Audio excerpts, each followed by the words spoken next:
Lagi-lagi kembali ke redaksi hadis, bahwasanya ini hanya sampai kepada tabarakta rabbana wa ta'ala. Nah, tentunya untuk berhati-hati ya cukup sampai di situlah maksud saya. Ya, kalau untuk selawat itu kan ada pembacaan selawat itu di tasyahud awal dan tahiyat akhir. Jangan dibaca ketika kunut. Kenapa? Karena kalau kita merujuk kepada kepada hadis daripada Imam Ahmad ini, ya, itu ya hanya sebatas tabarak rabbana wa ta'ala, kemudian sujud. Kalau kita merujuk ke sini, tapi kan imam kita ataupun ini kadang ditambahkan dengan selawat Nabi. Kalau kita mau betul-betul rojih, ya, teknisnya ya kembali ke situ saja. Jangan ditambah-tambah. Kadang kan kita kan imamnya takutnya apa nanti selip bacaan yang tidak ada dalilnya. Atau yang tadi membaca seperti yang dibaca oleh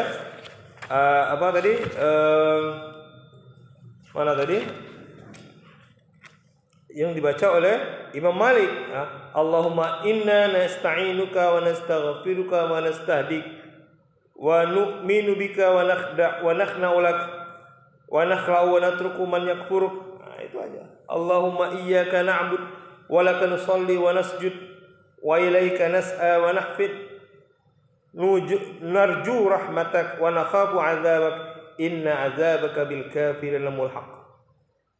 Itu yang Imam Malik. Kalau Syafi'i ya tadi Allahumma hdina fi man hadait wa afina fi man afait wa qina syarra ma qadait innaka taqdi wa la yuqda 'alaik tabarakta rabbana wa ta'ala. Allahu akbar.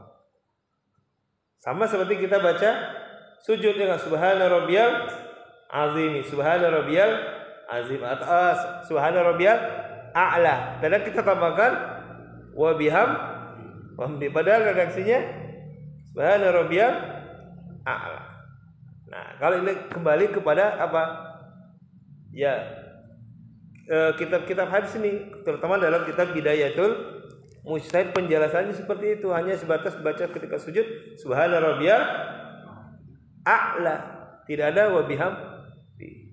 Atau seperti yang dilakukan oleh sahabat ketika bangkit dari rukuk, ya enggak? Hamdan thayyiban mubarakan. Dia bukan baca rabbana sami Allahu liman hamida rabbana walakal hamd, tapi ditambahkan hamdan thayyiban mubarakan fi. Itu kan dilakukan sahabat ketika Nabi masih hidup. Nah, tapi kalau redaksi yang tadi, misalnya doakan sampai dibaca yang lain seperti yang ditanyakan oleh Pak Enggar tadi, menurut saya tidak usah ditambah-tambahkan lah. Kita berhati-hati betul-betul sholat kita sesuai dengan apa yang ada di dalam hadis. Kamu ditambahkan salawat kan ada tempatnya tersendiri, yaitu apa? Kalau subuh ya di tahiyat akhir, ya enggak? Salawat Ibrahimi, ya enggak? Atau kalau 4 rakaat ya di rakaat, di sujud di antara tahiyat awal dan di tahiyat akhir. Itulah posisi tempatnya untuk salawat. Nah, ini Allah alam ya. Ini pemahaman saya. Mungkin ada yang ragu-ragu. Tidak ada dalilnya. Tegur aja imamnya. Ya, tapi prinsipnya apa? Ini karena posisi kita makmum. Nah, ini masuk ke pembahasan berikutnya kita. Pembahasan tentang salat berjamaah. Mana tadi? Bahwasanya apa yang kita lakukan adalah dijadikan imam, yaitu untuk diikuti. Ya udah, kita kembalikan ke imam. Ya. Fi maqamil ma'mum minal imam wal ahkam khassa bil ma'mum. Wa fi hadzal fasl khamsul masail. Ya. Dari persoalan ini ya, di kedudukan makmum dari imam, di belakang imam, dan ahkam khusus yang terkait dengan makmum. Nah, di sini ada 5 masalah. Nah, kan kita bahas nanti. Itu Pak Enggar. Kalau menurut saya, kalau merujuk ke kitab ini, entah kalau di kitab lain ya, yang ada ditambahkan sallallahu alaihi wasallam kan ditulis di masjid-masjid kadang kan bacaan kunut panjang gitu ya kan. Nah, itu. Tapi kalau kita merujuk ke sini ya redaksi hadisnya kalau dari hadis riwayat Ahmad hanya sampai tabaraka rabbana wa ta'ala. Allahu akbar. Langsung sujud. Tidak perlu ditambah salawat. Nastaghfiruka wa natubu ilaik misalnya kan. Wassallallahu alaihi Muhammad nabi ummi wa ala alihi wasallam wa barik wa sallim. Allahu akbar. Itu sudah tambahan. Bersalawat di posisi ruku. Ada enggak Nabi misalnya ini membaca doa ketika ruku? Kan ada hadis yang larangan sini, Pak. Larangan membaca doa ketika ruku. Ya enggak? Ataupun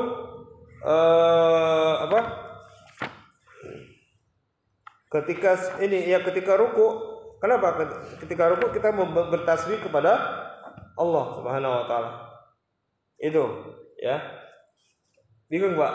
Atau ini, selama ini berarti kunut kita ditambah-tambah seperti itu ya, tidak ada petunjuk dalilnya. Itu hanya pendapat ulama. Kenapa? Nanti dikiaskan bahwasanya itu adalah selawat, itu adalah bagian daripada doa.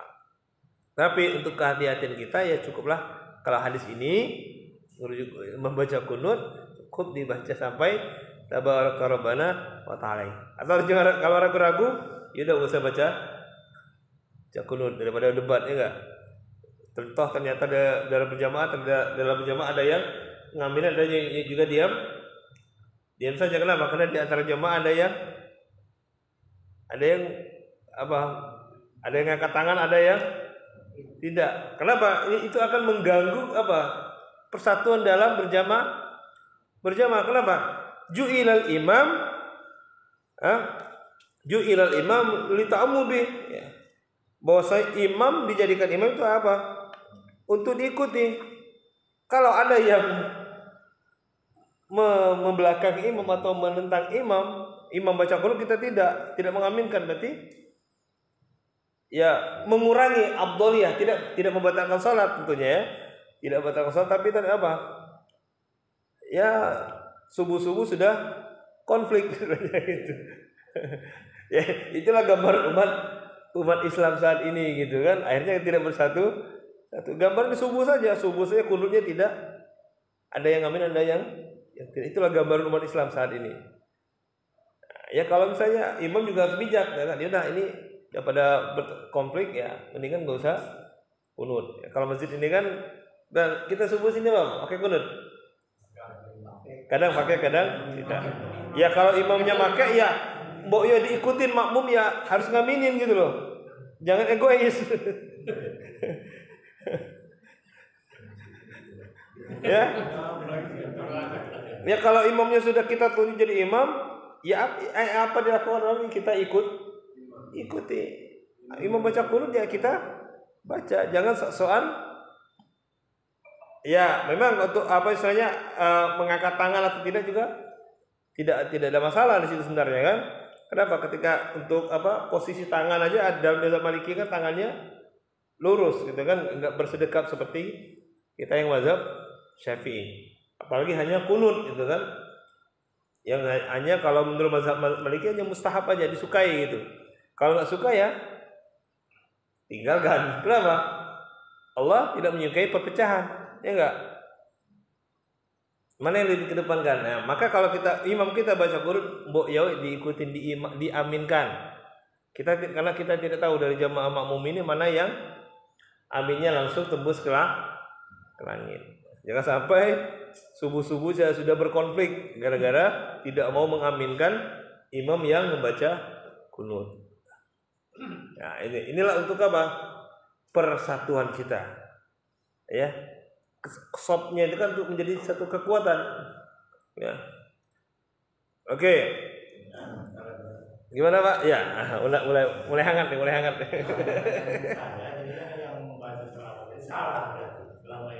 Ya kalau menurut kitab ini dalam hadis ini ya salah.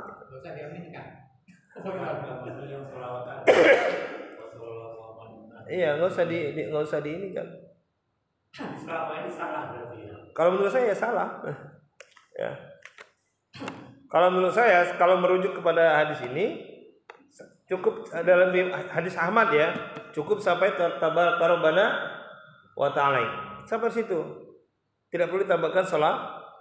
Salat itu kan salat itu hanya ditambahkan oleh para ulama. Kenapa? Nabi hanya membaca salawat ketika untuk subuh ya. Tahiyat akhir. Pertanyaan saya lagi. Kita harus mengikuti ulama juga. Ya, tapi ulama kita yang lebih tinggi lagi ini hadisnya. Kenapa ditambahkan selawat? Mana ar-rajih? Yang mana yang lebih rajih, yang lebih kuat? Ya ini. Kata Nabi sallu kama ra'aitumuni usolli. Salatlah kamu seperti aku salat. Ya Nabi saja kunutnya kan cuma hanya sebatas 40 hari, setelah itu tidak kunut lagi sampai beliau wafat.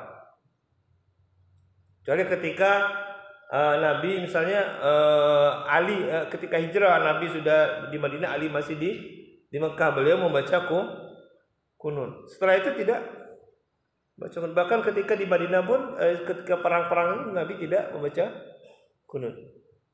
Menurut yang saya pahami selama ini. Jadi hanya kondisi ketika umat Islam betul-betul lemah ya. Di Mekah itu kan posisi yang minoritas saat itu. Di tengah ya para musyrikin di sekitaran Ka'bah Mekah itu kan, dan di Jazirah Arab.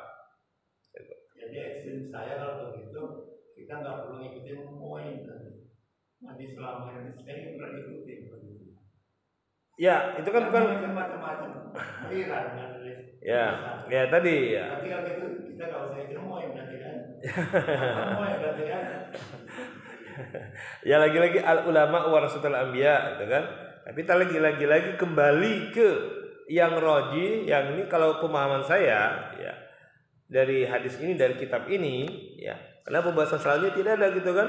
Hanya sebatas itu tadi tabarak rabbana wa ta'ala, sudah cukup. Nah, sama apa landasannya, Pak? Ini hal yajuzud du'a fi ruku'. Apakah boleh ketika ruku kita berdoa? Enggak. Kata Nabi apa? Annau qol amar ruku' fa'azzamu bi ar-rabb wa amasul fajtadu fi du'a. Ini untuk menjawab jawaban Bapak yang membantah para ulama gitu kan, apa? Ini kan kunut itu kan dibaca kalau kita Syafi'i yaitu setelah bangkit dari ruku. Ya kan? Ruku saja kita tidak boleh berdoa. Kita hanya diperintahkan untuk apa? Mengagungkan Allah. Subhana rabbiyal azimi, subhana rabbiyal azimi tanpa wa biham. Jangan sebutkan tanpa wa biham di batal salatnya. Tanya saya selalu bertanya. Kan kata Ustaz puas kita kalau ruku lama-lama kita bacanya apa ya? Kita harus lama. Dalam artian rukuknya itu apa? Tumak nina. Ya rukuknya itu setelah betul-betul sempurna. Ini kaitan negarakan Pak. Walaupun bacaannya cuma berapa detik itu kan subhana rabbiyal azimi, subhana rabbiyal azim, atau dibaca subhanakallahumma rabbana wa bihamdi. Ya. Ini sebenarnya juga doa sebenarnya, subhanakallahumma rabbana wa bihamdi allahumma ghfirli. Hanya sebatas itu. Maha suci Engkau ya Allah, Tuhan kami, segala puji bagimu, ampunilah aku. Artinya, kalau yang memakai doa, ini istilah kasarnya orang Muhammadiyah bacanya ini, subhanakallahumma rabbana wa bihamdika allahumma ghfirli. Orang Muhammadiyah. Kalau NU bacanya subhana rabbiyal azim. Mazhab Syafi'i maksudnya Pak. Mazhab Syafi'i bacanya subhana rabbiyal azim. Kenapa kok lama? Ya tadi nina. Jangan sampai sholat kita seperti ayam misalnya pencuri sholat. Belum juga bagaimana kita mengagungkan Allah kalau kita tidak menghayati bacaan subhana rabbiyal azim, subhana rabbiyal azim, subhana rabbiyal azim. Nah ini saja ruku saja, hanya ini anjurannya Pak. Jangan ditambahkan Yang tadi ya kembali ke Bapak, kalau mengikuti ulama ya monggo ya. Kita bersatu dalam perbedaan hak kita. Saya hanya membacakan dari kitab ini. Mungkin dari kitab yang lain juga pendapat yang lebih rajih, yang lebih kuat ya silakan. Perkataan saya, kalau kata Imam Syafi'i kan perkataan saya mungkin benar, tapi mungkin juga salah, mengandung khata, kesalahan. Maka kita terus untuk belajar. Dari kitab ini, itu maksud saya, dari kitab Bidayatul Mujtahid, ya, kita dilarang berdoa ketika ruku. Meskipun ada bacaan yang lain, bacanya subhanakallahumma rabbana wa bihamdika allahumma ighfirli. Atau dibaca subhana, atau kita mengagungkan Allah. Subhana rabbiyal azim, subhana rabbiyal azim. Kenapa? Amar ruku' fa'azzimu fihi rabb. Adapun ketika ruku' maka agungkanlah Tuhanmu. Wa ammas sujud fajtaidu fihi du'a. Dan ketika sujud maka bersungguh-sungguhlah dalam berdoa. Itu ketika sujud, kenapa? Aqrabul abad inda abdihi huwa bis sujud. Waktu yang terdekat seorang hamba dengan Rabbnya itu apa? Ketika sujud. Kita tujuh anggota tubuh kita ini kita tempelkan ke bumi, kita memohon kepada Allah. Kita menyadari bahwa kita ini berasal dari bumi. Gimana Pak? Tambah panas? Ya. Tenang. Ya. Nah sekarang apakah boleh setiap sujud kita berdoa? Ya? Kan sujud. Iya. 4 rakaat misalnya. Setiap sujud itu kita berdoa. Iya boleh saja. Sekali aja. Atau yang di akhir sujud, di akhir rakaat terakhir. Ya. Dan juga ketika ini Pak, duduk di antara dua sujud. Apa Pak? Bapak paham artinya kan di duduk antara dua sujud, bacaan doa apa itu Pak? Rabbighfirli warhamni wajburni warfa'ni warzuqni wahdini wa'afini wa'fu'ani. Doa semua di situ kan. Maka as-salatu wa du'a, salat itu adalah doa. Tapi kan petunjuk Nabi ketika ruku kita mengagungkan kebesaran Allah. Kemudian ketika sujud kita meninggikan Allah dengan subhana rabbiyal a'la. Tapi kalau misalnya ngikutin ulama ya monggo. Ya insya Allah sah sholatnya enggak. Ya kalau ulama-ulama dulu kita anggap batal ya. Siapalah saya gitu kan. Gitu. Tapi saudara, merujuk kepada kitab Bidayatul Mujtahid ya. Ini bahwasanya bacaan ruku hanya sebatas itu, subhana rabbiyal azimi tanpa bihamdi, ruku seperti sujud seperti itu, atau baca subhanakallahumma rabbana wa bihamdika allahumma ighfirli. Kemudian ketika ruku cukup untuk apa? Untuk kunut cukup dibaca sampai di tabarakta rabbana wa ta'alaik. Ya itu. Gimana Pak? Jadi tadi doa itu di sujud terakhir Pak ya? Iya. Kadang-kadang memang saya pikir panjang kita mau doa, katanya enggak, iya. Terus doa itu katanya tidak boleh dalam bahasa Indonesia Pak. Iya betul. Ya ini doa ketika sujud ada juga tuntunannya dari Nabi di sini ya.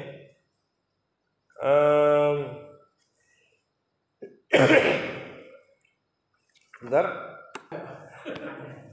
Ya imam yang imam siapa? Pemimpin siapa? Imam pemimpin harus tegas gitu loh kan. Ya mau baca apa dia berdiamnya gitu. Itu kan tidak ada petunjuknya dari Nabi. Ada nggak Nabi misalnya saya ini sahabat melihat Nabi tidak rukuk, tidak kunut, kemudian kasih kesempatan kepada nggak ada kan? Ya maka imamnya harus tegas gitu loh kan. Jangan makmum harus ikut makmum itu yang jangan egois maksud saya kan. Ikutin apa yang dilakukan oleh imam. Imam kunut dia ikut kunut. Jangan ngelawan imam, jangan menentang imam. Ini kata mereka gimana mau maju umat Islam nih katanya. Salat subuh aja udah mulai berantem katanya.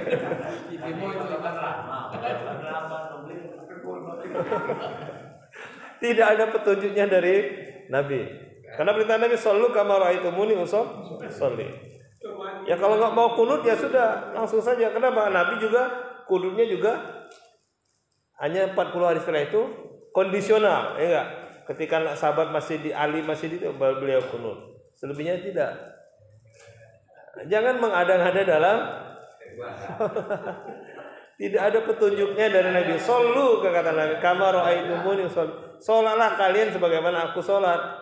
Ya tadi mentang-mentang inilah dampak daripada toleransi tadi, kebablasan tadi kan. Salat saja seperti itu padahal imam dijadikan untuk diikutin. Kalau nggak mau ya sudah cari yang imam yang ini, ya, gitu. Ya, ini mungkin terjadi di sini, Pak. Ya. Mohon maaf nih, kalau saya ini pendapat saya pribadi gitu kan, itu tidak ada petunjuknya dari Nabi. Nah, ataupun ulama-ulama juga nggak melakukan itu saya yakin. Ya, ulama-ulama kibar ulama juga nggak melakukan itu. Jangan tersinggung ya, mohon maaf. Ini dampak daripada apa? Ajaran toleransi berjamaah. Cucu Nabi, ya Hasan berani menyerahkan tampuk kekuasaan ketika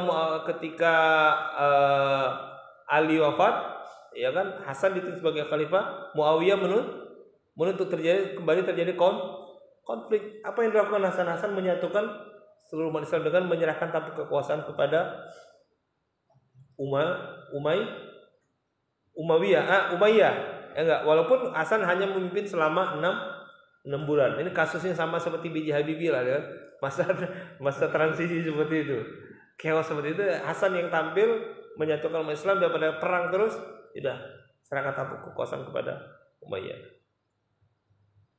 Nah, itu. Ini apa? Yang kita utamakan apa? Persatuan. Innamal mu'minuna ikhwatun faslihu baina akhwaikum. Sungguh umat Islam itu bersaudara, maka saling berbaikanlah, saling menasihatilah untuk baik sesama kalian. Ya subuh saja udah mulai konflik, apalagi na'udzubillahi min dzalik, summa na'udzubillahi min dzalik, astaghfiruka wa atubu ilaik. Ya. Baik, saya kira itu Pak ya.